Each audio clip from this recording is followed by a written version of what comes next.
60대 남성이 상품권 구입 자금을 빌려주면 높은 이자를 지급하겠다며 사돈을 상대로 수억 원을 뜯어냈습니다. 재판부는 결국 이 남성에게 징역형을 선고했습니다. 오늘의 주요 재판을 알아봅니다. 자, 오늘 재판 포인트 먼저 짚어보죠.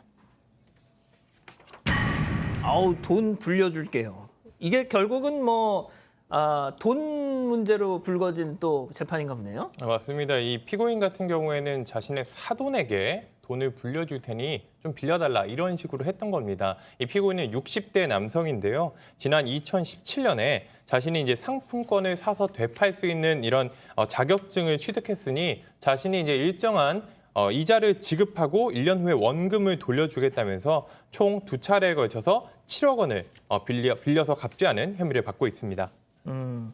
이게 상품권 벤더 자격증을 취득했다.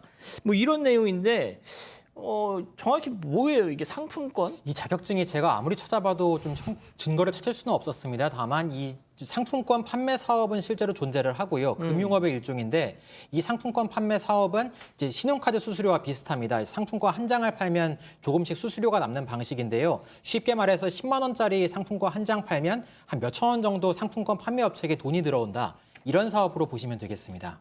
그러니까 약간 그 깡을 하는 건가? 그렇죠. 일종의 신용카드도 수수료 그렇죠. 받듯이 상품권 파는 것도 약간씩 떼어갑니다. 그렇죠. 자, 일단 돈이 좀 지금 홍 기자가 설명한 대로라면 약간 그 과정에서 수익이 나긴 나는 것 같은데, 자, 그래서 이 남성 그 빌린 돈으로 상품권을 하긴 한 거예요, 사업을? 일단 본인이 영업을 잘하고 많이 팔 수 있었으면 물론 돈은 되겠죠. 이런 상품권을 팔아서 돈은 될 수 있겠지만 수사기관에서 확인했을 때 전혀 이런 사업을 준비하지도 않았던 것으로 드러났습니다. 심지어는 이 피고인 같은 경우에는 20년 정도 전에 이미 신용불량자가 돼서 계좌도 만들 수 없었던 상태라고 하는데요. 이 사돈으로부터 빌린 돈 한 6억여 원을 불법 사채업에 이용했던 것으로 이제 뒤늦게 드러났습니다. 그래서 지인들에게 돈을 빌려줬고 법정 이유를 넘어선 좀 불법적인 이런 사채를 이용해서 돈을 받았던 것으로 조사가 됐습니다. 야, 사돈한테 거액을 빌려서 상품권 사업을 하겠다고 빌려서 지금 보신 것처럼 사채놀이를 했다. 이 형제지간에도 가급적이면 돈 거래를 하지 말라 이런 얘기가 많은데 말이죠, 교수님. 네. 사돈 교수님도 이제 곧 이제 예비 네. 사돈이 지금 있으시잖아요. 사돈이 되실 분들이 계시는데, 예. 상대로 이런 생각은 해본 적이 없기 때문에, 네. 아니, 그러나, 물론이죠. 네, 어쨌든지 간에 이거는 참 안타까운 일이다 이렇게 이제 보이는데요. 근데 너무 흥미로운 거는 사기를 상습적으로 저지르는 사람들의 피해자들은 모르는 사람들보다는 아는 사람들이 많아요. 그렇기 그래요? 때문에 주변에 여러 가지 이제 가족들을 상대로도 결국은 이제 사기를 벌이는 일들이 많이 있거든요. 또 특히 보험 사기 같은 경우에는 관계가 있어야지 이게 사기 범죄로 끌어들이기가 쉽잖아요. 그렇기 때문에 이제 그런 차원에서 보면 결국에는 사돈이 피해자가 된 그런 이제 결과적인 이제 어떤 상황인 것 같다. 그런데 사실은 결국 피해자가 한둘이 아닌 것 같고요. 결국은 돌려막기로 일정 기간 동안 아마 이자를 지불을 했던 것 같습니다. 그러니까 이제 사돈이 신뢰감을 가지고 점점 더 피해 액수가 늘어난 거 아닌가 이런 생각을 해보게 되죠. 그렇군요. 자, 구체적인 얘기는 계속 이어서 좀 말씀드리겠는데, 자, 이 불법 아까 사채 돈놀이를 했다고 하잖아요. 이거는 정해진 그 이율보다 훨씬 많이 받으면 불법 아닌가요, 이거? 네, 사돈에게 이제 투자 명목으로 돈을 받은 것 자체가 범죄일 수도 있는 거고 또 그 다음에 이렇게 받은 돈을 가지고 또 여러 가지 활용을 한 것 자체가 또 다른 범죄가 될 수 있는 거죠. 그래서 그 다음 단계를 보면은 대부업법이나 아니면 이자제한법 위반 소지도 있어 보입니다. 특히 이자제한법상의 그 최고 이율이 있는데 그거를 초과해서 이자를 받으면 안 돼요. 이게 범죄예요. 그리고 또 혹시 이런 경우에 돈을 이렇게 그 고리로 빌려준 다음에 이제 받아야 되잖아요. 예. 그 과정에서 또 불법적인 폭력이나 협박이나 불법 추심이 개입될 수도 있습니다. 이럴 경우에는 채권의 공정한 추심에 관한 법률 위반 가능성도 있거든요. 따라서 이 사돈에게 돈을 받을 때의 범죄와 또 그렇게 얻은 돈을 또 활용할 때의 범죄가 별개로 성립될 수 있는 거죠.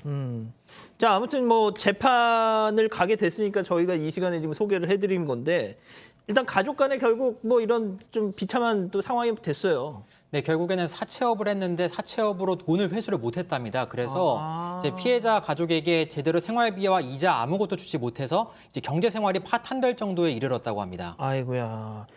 자, 변호사님, 그래서 1심 법원 판단 어떻게 나왔습니까? 네, 1심 법원은 유죄로 봤습니다. 그러면서 징역 2년형을 선고했는데 그 돈을 빌린 사돈 쪽에. 네, 그렇습니다. 이 피해자가 사돈이 이제 경제적으로 형편이 어려웠는데도 가지고 있던 자금의 대부분을 이 사돈에게 줬어요. 근데 그 준 이유가 여러 가지 거짓말에 속아서 준 거죠.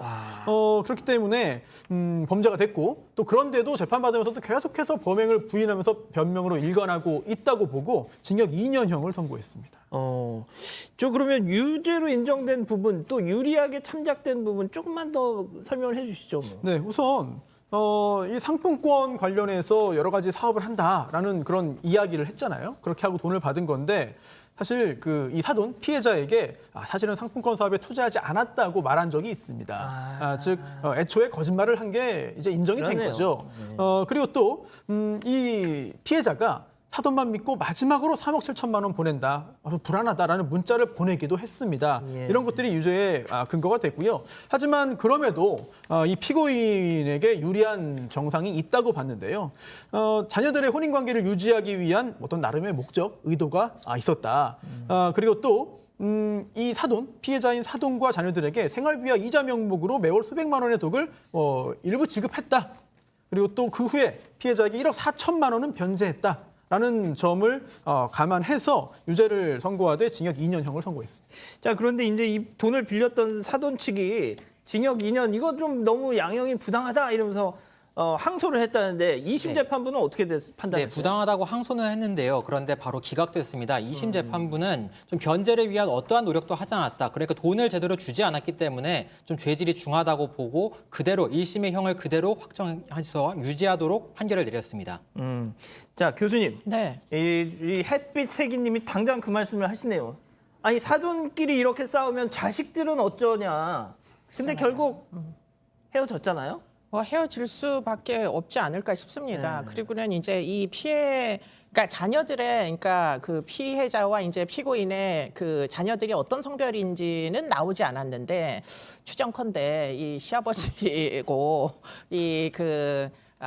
뭐 며느리의 이제 그 친정아버지가 피해자고 이런 거 아닌가. 그래서 결국에는 그렇게 되면은 사실 일단 이 균형이 깨져요. 그래서 부당한 요구를 계속해도 응할 수밖에 없었던 이유가 피해가 이렇게 누적된 이유가 결국은 자녀의 혼인 생활을 깨지 않기 위해서 결국은 본인이 희생한 거 아닌가 이런 생각도 심지어 들어가지고 절대 사돈지간에는 돈거래하면 안 되겠다 이런 생각을 하게 됐습니다. 형제지간은 어떻습니까? 형제지간도 하면 안 되죠. 네. 진짜 이 돈 거래는 정말 이건 진짜 좀 조금 고민을 좀 많이 하셔야 될 필요가 있다고 생각합니다. 알겠습니다.